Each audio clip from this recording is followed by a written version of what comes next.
또 민주당 내부에서는요, 송영길 대표의 발언을 두고 논란이 아주 커지고 있습니다. 어제 관훈 토론회에서 나왔던 말인데요. 어떤 발언 때문인지 들어보시죠. 문재인 대통령을 지키겠다고 소위 대권이라고 떠드는 사람들이 누구는 되고 안 된다. 누구가 되면 차라리 야당이 되겠다. 이런 안이한 생각을 하는 순간 문재인 대통령을 지킬 수도 없고 제대로 성공시킬 수 없다는 사실을 분명히 깨달아야 된다. 이재명에 대해서 개척하지 말아라. 이재명이 되면 그 사람을 중심으로 단결하고 이낙연 후보가 되면 그 사람을 중심으로 단결해야 되는 것이 민주당의 원팀 정신이지. 자, 문 대통령의 극렬 지지자들이 특정 후보를 배제해서는 안 된다고 발언을 했는데 한마디로 이재명 지사를 비토하다가는 대통령을 못 지킨다. 이런 뜻인 것 같습니다. 그런데 이 말이 지금 굉장히 논란이 됐습니다. 송영길 대표는 원팀 정신을 강조한 것이다 라고 해명을 했지만 그 해당 명칭, 이 강성 친문 세력들을 지칭하는 그 특정 명칭에 대한 논란은 가라앉지 않고 있습니다. 여당 대표의 이런 발언, 글쎄요, 이 원팀 정신을 강조하려고 했던 거는 충분히 이해가 됩니다만 그것을 위해서 사용했던 이 특정 명칭 어떻게 평가하시겠습니까? 저는 뭐 SNS도 안 하고요. 인터넷 잘 안 하는 편이어가지고 네. 그 대땡이라고 하는 용어를 잘 몰랐어요. 네. 국민의힘 조수진 의원이 방송에서 한번 발언했다가 그게 크게 화제가 됐거든요. 네. 논란이 됐죠. 그러니까 많이 논란이 되고 난 다음에 당시에 비판을 많이 받았습니다. 네. 어떻게 저렇게 비속어가 들어가 있는 표현을 사용하느냐. 네. 그러니까 특정 지지층을 비하하는 표현이다. 이런 지적들이 많이 나왔었거든요.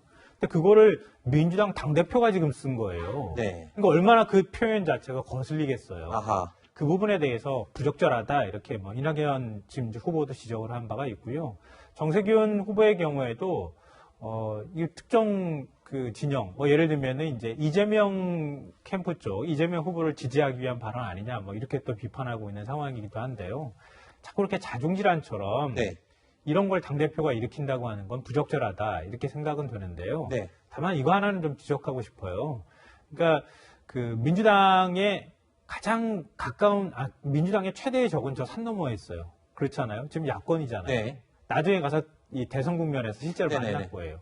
근데 지금 옆에 살부딪히고 맞부딪히고 있는 사람이 더 적처럼 느껴지는 거예요. 이 사람 거꾸로 뜨리기 위해서 저 산 너머에 있는 사람 거꾸로 뜨릴 기회조차도 못 갖는 거. 이거 굉장히 서글픈 일입니다. 네. 그러니까 민주당이 경쟁은 좀 페어플레이하게. 네네. 그러니까 경쟁을 하더라도 옆에 살부딪히는 사람이 그냥 불편하다는 이유로 그 사람부터 내치게 되면 네네. 나중에 가서 대권으로 못 간다. 좀 그런 정신을 발휘할 때가 되지 않았나. 네. 그러니까 특정 진영으로 자꾸 싸우려고 하는 그런 의도를 좀 덜 깔았으면 좋겠어요. 이건 송영길 대표뿐만 아니라 네. 이른바 친문을 자처하는 후보들 알겠습니다. 역시 마찬가지입니다. 내부 경쟁이 너무 치열하다 보면 외부의 적들과 다툴 만한 힘까지 소진해버릴 수 있다. 지금 그 부분을 지적해 주셨군요. 자, 당내에서는 송영길 대표의 말에 반박하는 목소리가 계속 커지고 있습니다. 이낙연 전 대표 그리고 김두관 의원 이렇게 이야기했습니다. 들어보시죠. 대표는 좀 더 신중했으면 좋겠습니다. 특정 세력이 당을 억수로 어렵게 하고 있다는 말씀에 대해서는 저는 좀 지켜봐야 될 것 같고요. 저는 동의하기 좀 어렵더라고요. 송영길 대표 어제 발언. 이낙연 전 대표를 비롯해서 정세균 전 총리는요, 사과를 요구하고 있는 상황입니다. 특히 강성 친문 중에서 비토가 만만치 않은데요. 자, 오늘 최재성 전 정무수석이 SNS에 이런 글을 올리기도 했습니다. 노 대통령님이 입맛에 썼던지 뱉어냈던 이 송 대표라면 이 당대표가 원팀 이야기하면서 이미 특정 후보 지지하고 있다. 특정 후보 지지할 거라면 대표가 아닌 처지에서 하다라고 직격탄을 날렸습니다. 자, 한마디로 송영길 대표가요, 이재명 지사를 지지하고 있다. 이렇게 주장하고 있는 것 같은데 아까도 언급이 잠깐 됐지만 그런 뜻으로 받아들이고 있군요. 그렇게 받아들일 수가 있죠. 네. 그러니까 이재명 후보 이외의 후보들 입장에서는 당대표면 중립을 지켜야 되는데 저렇게 얘기한 것은 이재명 후보에게는 유리하니까 그래서 그렇게 분명히 말할 수 있다고 봅니다. 그리고 다른 후보들은 반발할 만해요. 하지만 당 밖의 당 밖의 사람들이 봤을 때는 송영길 대표가 할 말을 또 틀린 말을 하지 않았다는 생각도 들고 당대표 입장에서는 경선 후유증을 생각하지 않을 수가 없죠. 그러니까 뭐 특정 후보가 되면 여기서는 아예 이재명 지사가 되죠. 후보가 되면 나 안 찍겠다. 차라리 다른 야당 후보를 찍겠다라는 정도의 반응까지 나오고 있으니까 그런 것에 대한 경계를 얘기를 한 거고, 그리고 또 하나는 이제 그 관훈 토론회에서 뭐 청와대 이너서클 뭐 이런 얘기까지도 나왔었어요. 그러니까 인사수석하고 민정수석에 대한 책임을 물으면서, 그러니까 저는 송영길 대표가 이제 정권 재창출을 해야 되는 그 당대표 입장에서 청와대 정권하고도 각을 세우고, 그리고 경선 후유증에 대해서도 뭐 관리해 가는 거 아닌가라는 생각이 듭니다. 그런데 표현에 있어서 관훈 토론회면 굉장히 점잖은 공개 장소잖아요. 거기서 특정 그 세력을 아주 비하하는 네. 그 단어를 쓴 거는 표현이 적절치 못한 것에 대해서는 사과할 필요도 있다고 보여요. 네.